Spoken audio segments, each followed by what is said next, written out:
Alright guys, so let's talk about Crystalline. Now, Crystalline is actually a visual novel made by the same company that made Coyote Story. It is fully voice acted, and you can also name your character. Okay, be as creative as you want. Now, before I get to the score I'm going to give this game, let's talk about the storyline itself. So you are a student from New York, and you just magically appeared to a fantasy world. I wish I was making this up, but I'm not. You actually just like appear out of nowhere to this fantasy world. So you meet a girl named Alina. I can't pronounce these names. So basically, what you're trying to do in this entire story is trying to find a way to back home. That if you don't get too attached to these characters, I'm telling you, the game will literally make you feel too attached to these characters. You got Lena, which is actually she's the one you meet in your the journey. She is the blonde girl, which you're looking just like a minute ago. Then you have Jack. I mean, not Jack. Zach. He is a mercenary. You will meet him as well. And I'm gonna let you guys meet. Find out who are the rest of the characters' names. And once you guys buy this game, we'll get to the price as well. Right. Um, so you try to find a way back home. Like I said, that's if you don't get too attached to these characters. These characters, I'm telling you, they will make you get too attached. The storyline does have some random encounters. Just take Skyrim and anime and manga, just smash them all together, and you get Crystalline. What I also would like to point out about this game that you can have random encounters, like pure randomness. It is possible to have a random encounter. The game literally wants you to explore every dialogue choice.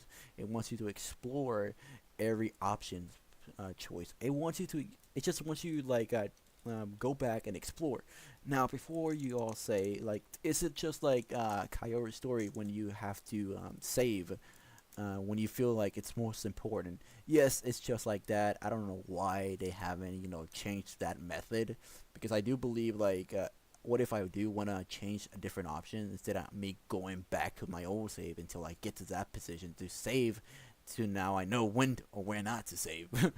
It still has that problem, which is something that a developer should focus on that part as well. But I'm not gonna give them too much heat for it.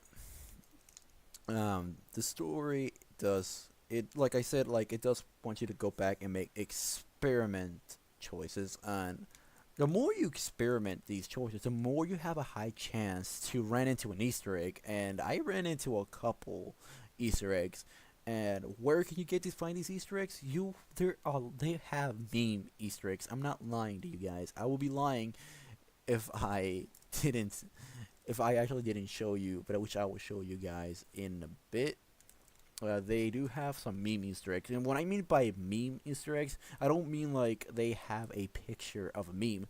I'm telling you, like, there's a dialogue choice that the character can say, and that is if you explore, the game will catch that, and once you it just wants you to see if you actually are, like, some of the game can tell like if you're having fun or not. I don't know. It's just like Undertale when Sans can tell how many times you died. So something like that. That's new. Um, um, what I mean by memes, dialogue options. Like there's a quote unquote that some meme dialogue reference they actually say. So yeah, the game has a couple references. Some of them does reference Skyrim, which kind of it is obvious. It just gives it away the way the game is and the way the game is set. But that aside, I like to tell you guys uh, the choices that you will make. These choices actually do matter.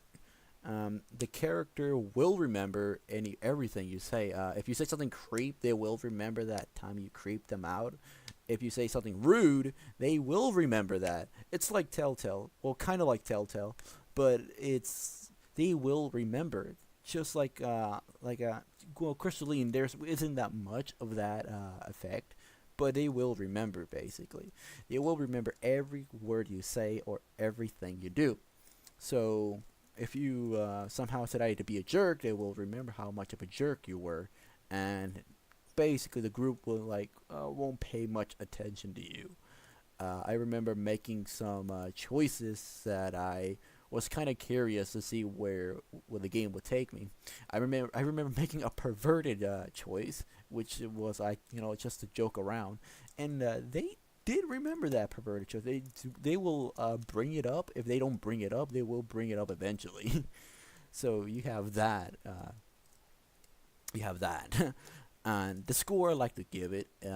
I like to give it a 8 out of 10.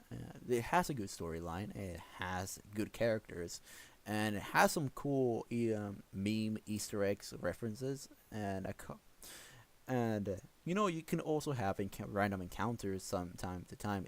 That is if you explore that is if you explore and also explore the dialogue options. Now, I forgot to bring up the combat system. Yes, this game has a combat system.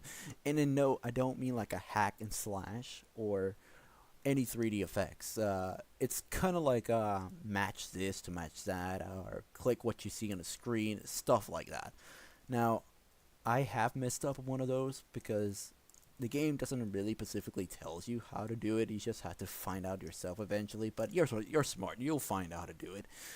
But once you get the hang of that, it's just gonna be like really easy. But the game does kind of wants to tries to rushes you at the same time. But once you get used to it, the timer it doesn't bother you anymore because you know what to click or what not to click, or what to do or what not to do basically. And the game wants to put you pressure on that position, but they're so bad of doing that.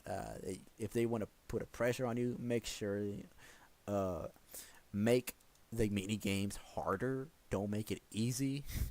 All you gotta do is just click, just to do a simple combat match system to fight, and that's what I think they need to work on that one a lot. Because if you find out how the combat system looks like, then you're gonna find out how easy they weren't even trying to make a good combat system to fight. But that aside, now the pricing. Let's talk about the pricing. Now I did got a discount when I had received an email on Steam saying that this game on my wish list has a discount now. The game cost me $11, and I think the price was $30 or to $20. So if you have PC, if you're playing on PC and you got Steam, I just search up Crystalline and you will find this game, or just go to, or you will find it on High Story. It's made by the same developer and published by the same, company. And that is all I have to say. If you guys really like this video, please give it a like, share, and subscribe. And I'll see you guys in the next YouTube video. And I'll see if I can make a new review video. Bye. I knew you'd come around. I'm only doing this so you can't blame anything on me later.